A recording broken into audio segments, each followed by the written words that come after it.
We're back. Time for Ask Annex in the studio. Matt Morzy, investment team manager, CFP. Welcome. Hey, Danny. We got Fred Coleman, CFP and a wealth manager at Annex Wealth Management. Welcome back. Thank you, Danny. Question number one.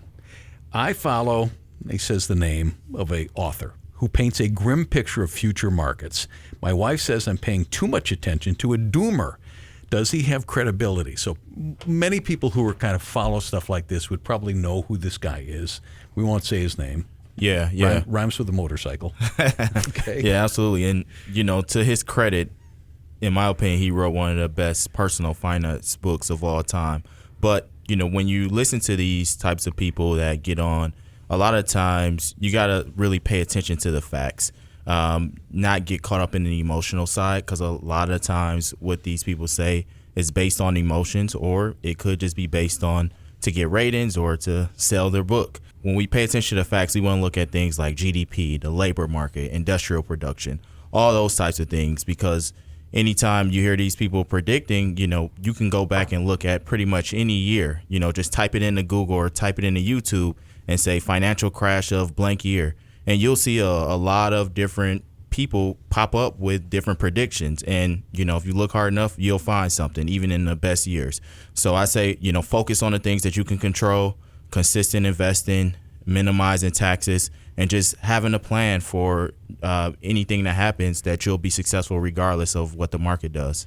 Yeah, I think you're hitting some really good points there. And for people like him and a lot of others who seem almost like that's their income, or that's what their job is to get those headlines and try to get people to do something. So looking at what are their potential motives of what they're saying. Are they driving you to do something very specific? And is that something that they could profit off of, is one thing to look at. Track record is really important to look at. I bet if you Google this person's name or any other that are very similar to that, you can find numerous times over the last 5, 10 plus years that they're saying the exact same thing, that they just get louder and louder over time with it. This is one of the negative things when it comes to social media and so much information out there, is it's so easy to attract a following, and people do have a tendency to want to hear negative things or follow negative things than positive. So it's really easy for them to do that.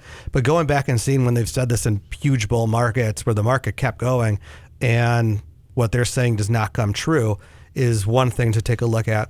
Going back to your thoughts on having a plan, that's really the most important thing here, is knowing what your risk tolerance is, what are you saving, investing for, and being very consistent in that. And if you do get to a spot where, hey, I am getting really nervous for whatever reason that might be, maybe it's people you're following, maybe it's because of things that are happening in the markets, but paying attention to how you feel through some of those situations is really important to what should you do now. Now, if the markets are at an all-time high or really close to it, but in the past that you do tend to get negative when they do start to fall, well, maybe you are taking too much risk. And at a time of strength, when the market's high, is a good time to scale back some of the risk you're taking within the portfolio.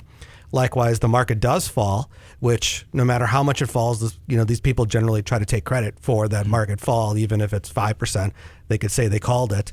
When you see that volatility, maybe that's a time that if you're like, hey, you know what, I can handle these 5, 10, 20+% drops. It's just part of what we do. Then, well, maybe I could actually take on a little bit more risk, but do it at times of strength, not out of fear. Second question on Ask Annex. My 401k return is lower than most market indexes by several percentage points. Am I in the wrong investments, or should I not expect to match what I see on CNBC? That's a good question, one that comes to us a lot. Frankly, from my point of view, you probably should stop watching CNBC from a standpoint of trying to compare yourself against it. That's not what it's there for. It's there to educate. But again, it also is news. They're trying to attract viewers, and they're going to get people by, things are going really well or things are going bad. They're going to get people that are going to follow certain things. But in terms of the indexes that they use on CNBC or any other one of these, cable news outlets, they're very specific to a certain thing. So S&P 500 is U.S. only companies, generally the 500 largest, that meet certain profitability metrics. It is one specific index that tracks large and mid-cap U.S. stocks.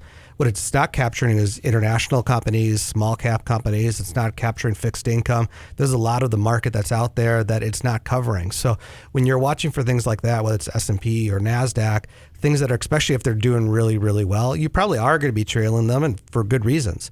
You really want to have a diversified portfolio that's going to match up with your risk tolerance, and that's going to incorporate things that are not in those indices and also things that might not be doing as well.